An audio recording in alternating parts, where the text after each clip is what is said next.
Another story that's running is this situation where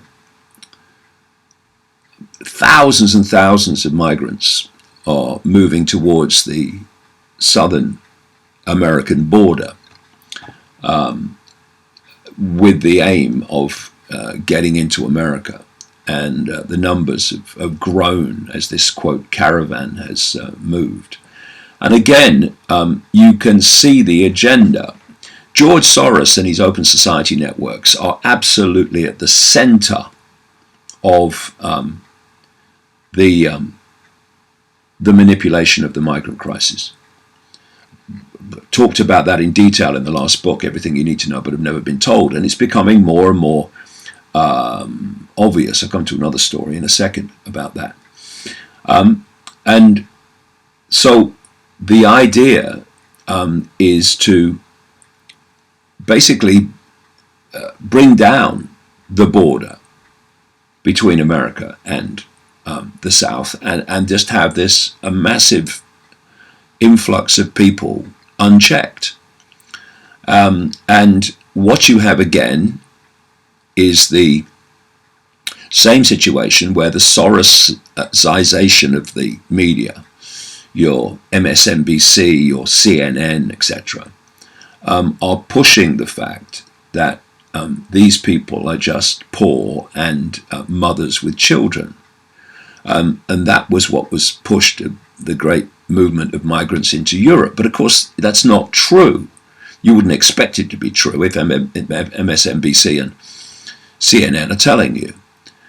What's come out from south of the border is that about 70% of this migrant caravan is young adult men.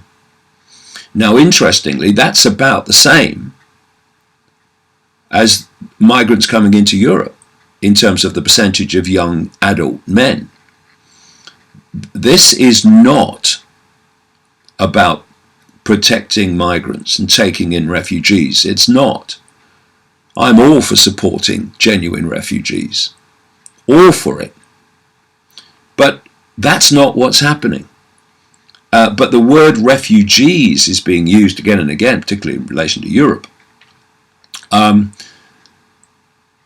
to actually disguise young adult men pouring into Europe who are not refugees. And now we've got the story that Trump is going to have about 5,000 troops down there with this guy, Defense Secretary Mattis,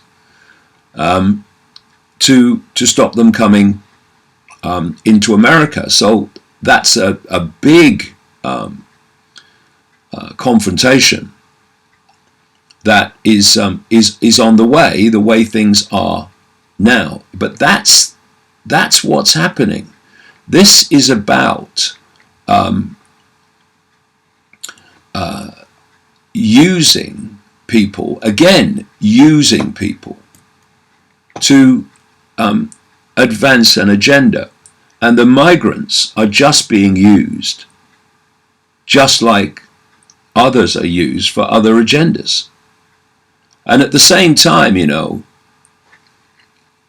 people sleeping rough in America has gone through the roof. People sleeping rough in Europe has gone through the roof.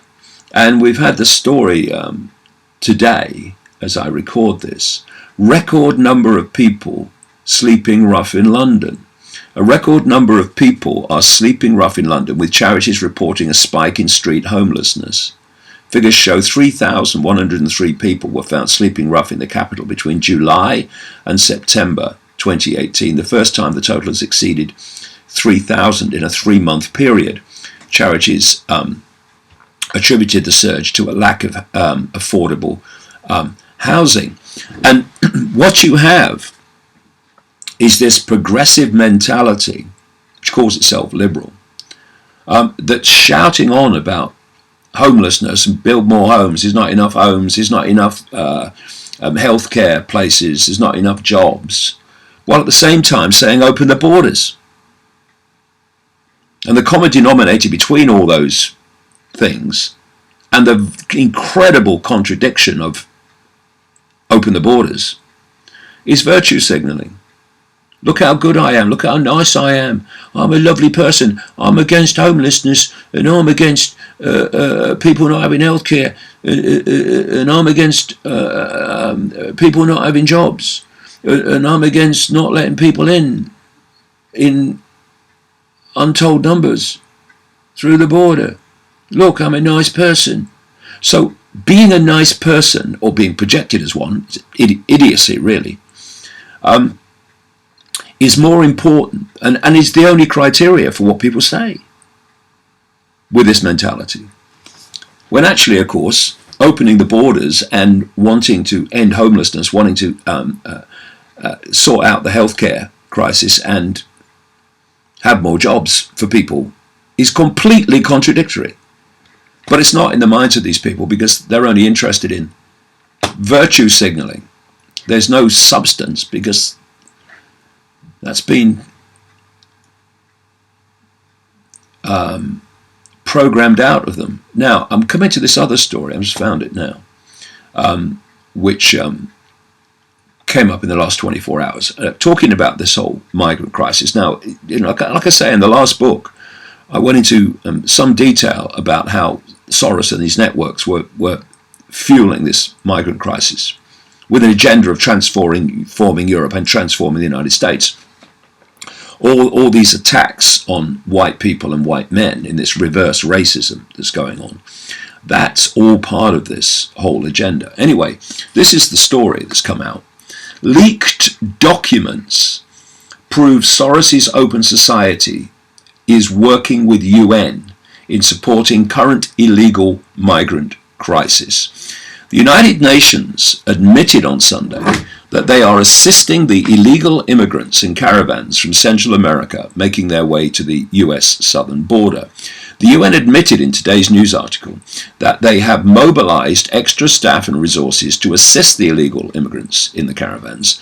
UN News reported that they had mobilized extra staff and resources to help those making the journey in Mexico's southern borderlands and ensuring migrants are informed on their rights to asylum. In an agenda video, the UN Protection Associate said many migrants were simply unaware asylum was an option. And a UN spokesperson, Adrian Edwards, told reporters in Geneva earlier this week that transit and destination countries must consider their human rights obligations ahead of immigration status. In other words, the agenda, and it is through the UN as well as Soros, although of course Soros is more powerful than the UN administration, that's for sure. They have this agenda of transforming American and European society, and the story goes on that in 2016, Breitbart.com obtained a leaked document from the Soros Open Society Foundation that reveals their close links to UN migration representative and former Goldman Sachs executive Peter Sutherland. Peter Sutherland is cabal to his DNA. He was appearing profusely in a book I wrote in the 1990s called And the Truth Shall Set You Free. Now he's overseeing the migration situation. I pointed all this out, and his part in it too in the latest book. So the leaked documents say that the George Soros Open Society claims that through Sutherland they are able to influence international migration policy due to the current migrant crisis. The leaked documents and today's UN report show that George Soros' Open Society is working behind the scenes with the United Nations to assist illegal migrants that, like the caravans marching to the southern US border. Breitbart.com reported George Soros' Open Society Foundation admits influence and incredibly close links with UN migration representative and former Goldman Sachs executive. Because he works for Goldman Sachs, he must care about humanity. In a leaked document, the paper, which told of the migrant crisis presented an opportunity for the foundation to extend its global influence and attract more money, and it mentions Sutherland's pro-migrant work. The foundation notes that through Sutherland they have been able to advocate at an elite level behind the scenes. Open Society are one of the contributors to the Columbia Global Policy Initiative, which hosts Mr. Sutherland and claims that through Sutherland they were able to influence international migration policy due to the current migrant crisis. On the United Nations website, Sutherland is described as a strong advocate for promoting practical action to increase the benefits of migration. It's the agenda, mate, but they can't be honest about it, obviously. And not just because it would be exposed, but they literally can't be honest. It's in their genetics. And has routinely made comments against national borders and national sovereignty in Europe. Sutherland has even called for the European Union to undermine the homogeneity of member states. If you want the epitome of everything that's wrong with the world, then George Soros and this guy Sutherland are all you need, and certainly the starting point from where to begin to understand the mentality that is behind world events and dictating people's lives.